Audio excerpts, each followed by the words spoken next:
Greetings, my dearest beloved friends.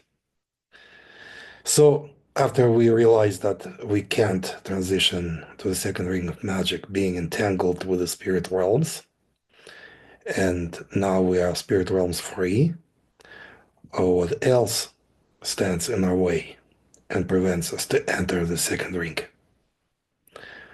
Dead end relationships. What kind of relationships we call dead end? If briefly, those of them that don't make sense. We need to clarify it completely because otherwise we are either still within the first ring or we are stuck between the rings. And it's a very tricky state. Literally, a sense of getting stuck, usually it's reflected in stuck people's lifestyles and circumstances. Like they're suddenly stuck in their professional life, career development, financial life, creative self-expression, they experience what's known as a creative block and things like that. Not so many people understand the reason for all of these things. And they try to solve all of this by using popular psychology or putting more effort into things they do. Some of them think that they don't do enough spiritual work, spiritual practices, but nothing really helps. If they're stuck between the rings one and two, first of all, they need to examine two areas, whether they are still communicating with the spirit realms or they still allow dead end people and relationships in their lives. In most cases, they are still entangled with both of these areas to one or another degree. And then no wonder why they don't progress. Just recently, I had a conversation with someone whom I deeply respect. I believe she is one of the greatest masters in the planetary and cosmic history. She shared her extremely powerful experience with me in the area of relationships. She was able to generate such a powerful field that people in her presence, those who seek communication with her, are being elevated to her high consciousness level for the period of communication. She said that terminating relationships is a very rare thing in her life. Most of the time, all communications work for her effectively. If we are able to lift all our people up like that, like this example, and they can accept our communication level while communicating with us, this would be ideal. But we can't slide down to their level of distorted emotions, complaints, arguments, and fights and the like. So if people refuse to cooperate and they're not elevated to our level, in this case, we need to terminate all communications with them for an indefinite period of time. So here we have either or situation. By the way, she also said that it's not necessary that they stay at her level after interaction with her. Most of them go back to their lower levels afterwards, after communication. But we understand that everyone grows at their own comfortable pace. We are not talking about them. Let them grow the way they want to grow. Here we are talking about ourselves, those who aspire to get ourselves established in the second ring of magic, and then to transition to the third one. Reaching the second one is already great. As we know, unfortunately, a significant number of truth seekers are still within the first one. They're channeling, communicating with spirits, going to psychics, mediums, fascinated in learning how to astral travel, how to have out of body experiences, and also they are still not clear about relationship issues, about developing healthy communications and personal relationships with others. Here are some examples of dead-end relationships that don't work for us if we want to progress. I had a friend who spent countless of hours on the phone trying to help his girlfriend to solve communication issues with her sister. She and her sister kept arguing all the time on the ongoing basis. One of them was saying to the other, you're always bringing me down. You don't support me. And the other one was saying, no, it's you are bringing me down. It's you don't support me. And this thing is going on year after year after year after year. And I really don't remember what exactly was my friend's role in all of this. The only thing I remember that he was expected to listen to his girlfriend for hours and hours and hours on the phone, her complaints about her awful sister, literally, yes, literally for hours and hours. And he was not about to find enough courage to stop it. He felt like it would be betraying his girlfriend. This is a classical example of dead-end communications. No one really wanted solution in this triangle. He was convinced that somehow he was helping his girlfriend by just listening to her non-stop whinings and grumblings. She tried to convince him that she really wanted to sort out the thing, but really nothing was changing in those sisters' communications. It was their mode of operation. If to call things by their names, it was their survival mechanism. They were just vampiring life force from each other like this all the time. And how could they change if they were not even slightly aware that there are other much better options of enjoying life, such as self-sovereignty, self-sufficiency? My being is my sustenance life. For example, I have a brother, and I really have a great privilege to have such a brother as he is. We truly enjoy healthy and very productive communications. He's in Russia, I'm here in America now. So we communicate mostly on the phone, internet. We are both completely self-sufficient emotionally. So there is not even the slightest potential for us for such things as arguing, emotionalizing, complaining, things like that. Our communication lines are absolutely crystal clear. But hypothetically, if I had a brother or relative who tried to provoke me on an emotional level, like saying to me things like, I don't spend enough time with them, I don't support them enough, first thing I would say would be the following. We need to be careful. It seems like we slide down to emotional level. We don't want to go this direction. Let's switch over to cold logic. Calm down and then explain to me what you think I need to be aware of. If the other person agrees to comply with your offer, then possibly some productive communication may take place. For me personally, the perfect example of healthy productive communication was my ongoing communication with Almin when we worked together for 2 years in Russia and Ukraine. Communication means when people have something in common, common goals, common aspirations. Definitely, Almin and I had a common goal to cover all Russia and post-Soviet Union Russian-speaking countries with her teachings. And all our communications were naturally around our common goal.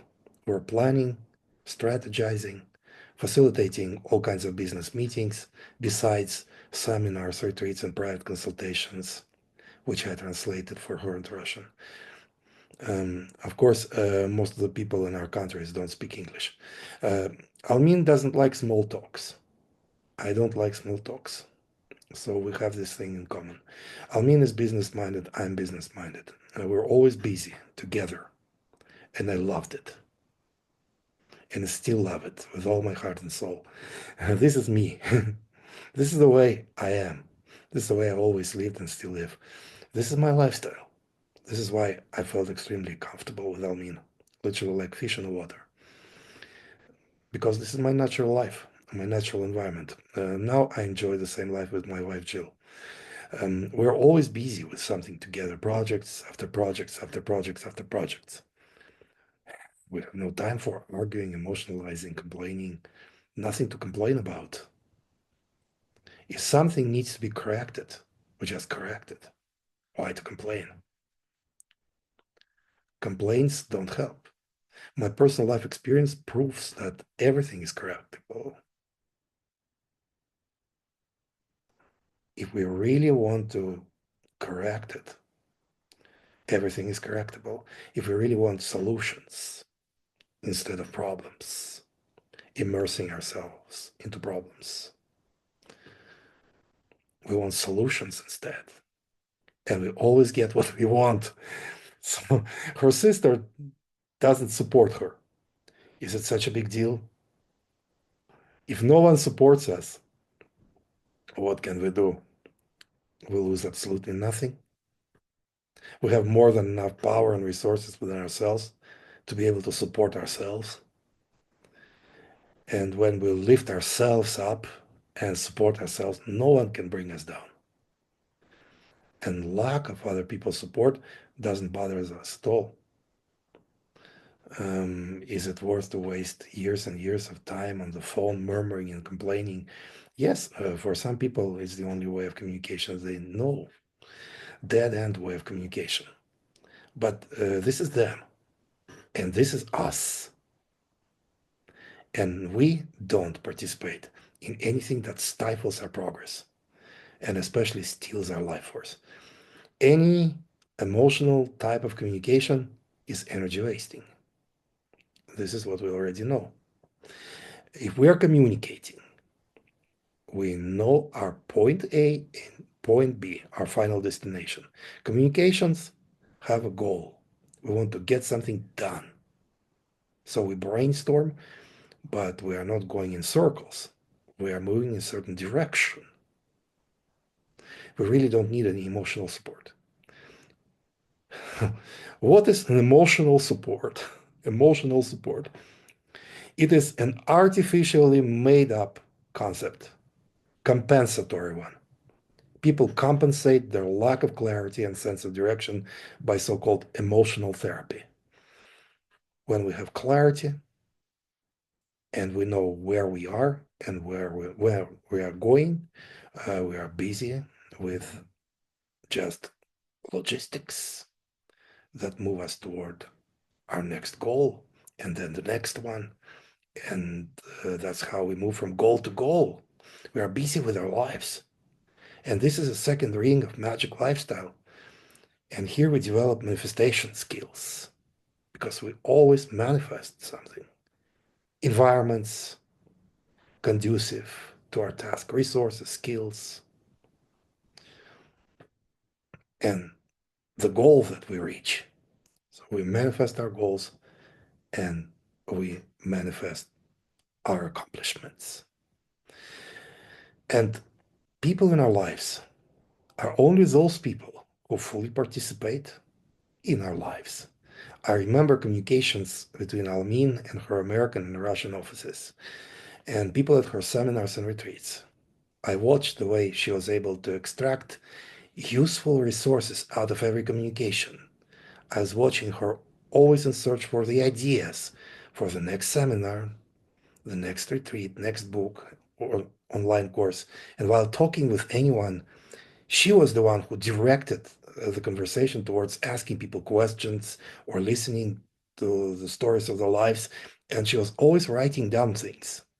And she was getting out of those conversations, those interactions, valuable information, which then she used in her works. And anytime when people went off topic, she always knew how to masterfully get conversation back to the right direction. No small talks, nothing off topic. Either conversation provided her with new ideas for her further work, or in other settings, some people asked Almin if they could help her in something, and then she explained to them what exactly they could help with. Almin always masterfully created around her healthy working structure, working environment. Everything around her worked effectively and efficiently for reaching our common goals in the work. And this is the only way of communication that I know and actually always knew in my life. That's why when I started working together with Almin, I found myself in a very familiar environment, my kind of life. And I really don't know why to communicate if we don't move in the same direction, if we don't share the same values and the same goals. Again, as we already mentioned, communication is when we have something in common. Going back to those two sisters example, did they have anything in common? Have they ever thought if their attempt to communicate made any sense? And some people say, but we are blood sisters or blood brothers. We must communicate because we are family. Being a blood family can't be the only reason for communications. Some people use this factor in their attempts to maintain unequal dependent, codependent relationships. But she's my mother, and he's my son, or she's my daughter. Yes, we can't deny it, but only that by itself can't justify unequal relationships. Like, you're my mother, that's why you must take care of me. Say, adult children in their 30s, 40s, or even 50s, or sometimes even older. In my early years, mm, I started working with people in different settings as a church minister, social worker, consultant, and so on, since my 18 years of age.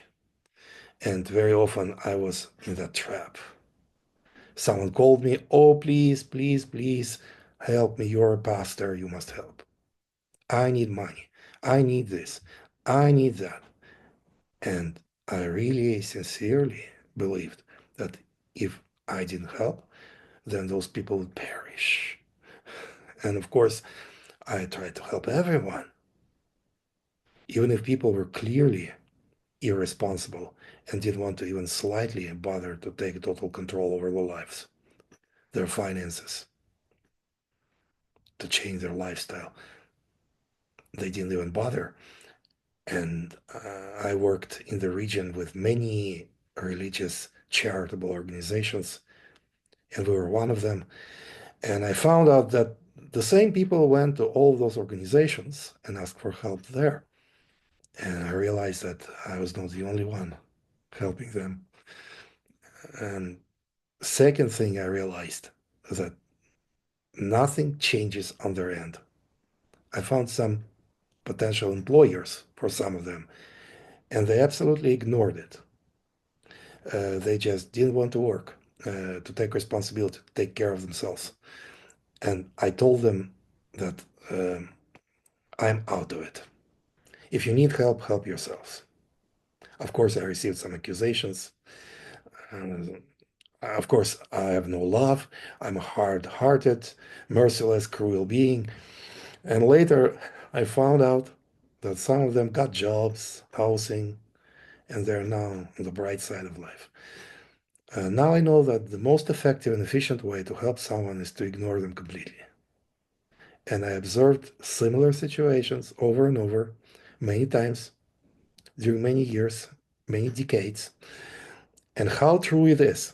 Things improve significantly faster when we don't participate in their lifestyle and leave them one on one with their issues. Truly, nature absolutely knows how to take care of itself. So, what's connection between dead end relationships and the second ring of magic? If we hypothetically still cultivate unequal, dependent, codependent relationships, our thinking and decision making must be influenced by them. It must be so. Um, no otherwise, just by default. We are being influenced by those who cultivate unequal relationships. But we try to create our own reality. We create our own to-do list.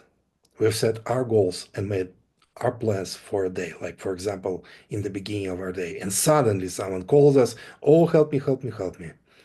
And everything what we started to build for our day is now ruined because it's our mother or brother.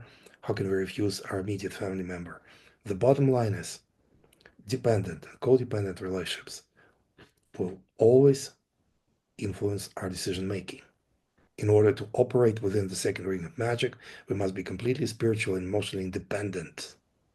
Independence is a key in the second ring of magic.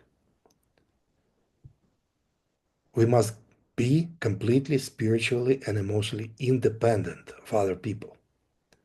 I mean that literally. Here we are absolutely, completely independent beings that live absolutely, completely independent lives. Then we think independently and make decisions independently. And then our thoughts and decisions are 100% ours.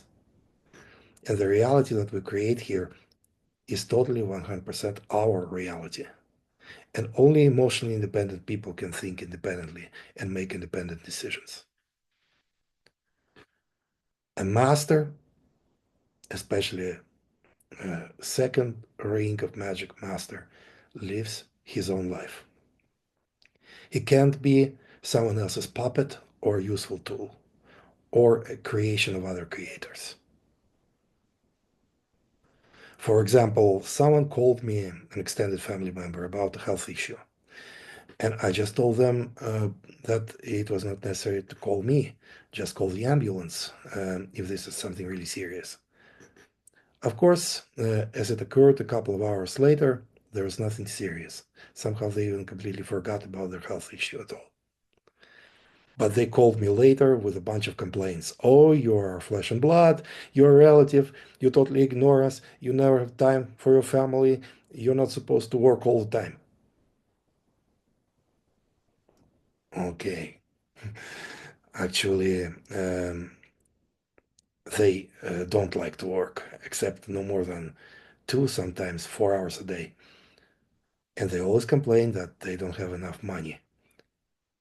And it's my holy duty to help them because if I am into spirituality, I must love them unconditionally. Actually, what I did, I completely, totally terminated all communications with them because those kind of communications only happen if people lost their balance between giving and receiving and work and rest. What do I mean? Based on my personal experience, when I work every day, 9 hours a day, sometimes 12 hours a day, of course, I'm not a hermit. I communicate. I communicate all the time with people whom I work with. And then, after a day full of work, I naturally want to spend time alone by myself and rest, and then fall asleep until 4 o'clock in the morning the next day. I have to get up every day at 4 o'clock in the morning. And those relatives usually called either when I was at work and was actually busy with actually doing some work. That's why I was able to answer their call, or when I was already asleep and they don't work 12 hours a day, of course, and they don't relate to my lifestyle at all for even a tiny bit. Most of their time, they are free and bored, and they want emotional roller coaster entertainment. And I can't relate to their lifestyle. I don't relate to this kind of lifestyle. Can we communicate? No, because we have nothing in common. I understand that this topic may be not easy for some of us, but may I ask you, my friends, do we share the same goals and aspirations? My aspirations are self-advancement. I personally don't want to be stuck or to slide back to lower levels of existence. And of course, we all know that if this is what we want, we need to work on that all the time, literally every second of our life. I want to continually empower myself with the highest truths that I learned and still learning from Almin and from life. And I have a burning desire to progress to new available levels of consciousness all the time. And I'm always happy to communicate with all my fellow travelers who share the same goals and inspirations. First time I experienced my personal spiritual awakening at the age of 4, 50 years ago. And I'm more than happy to share my lifelong experience with everyone who shares my heart and values. And it was significantly enhanced, of course, and enriched after I found Almin, by Almin. And I had a privilege to learn from her and to work with her side by side in Russia for 2 years in a row. By the way, if you still hear the rumors that Almin supposedly closed down her Russian office, just ignore them because they're not true. Almin's a Russian organization, Mudrost Almin, which is translated as Almin's Wisdom, LLC, Moscow, Russia. Actually, now, currently, it is the only organization in the world owned by Almin. There are other organizations that teach Almin's work, and it's great.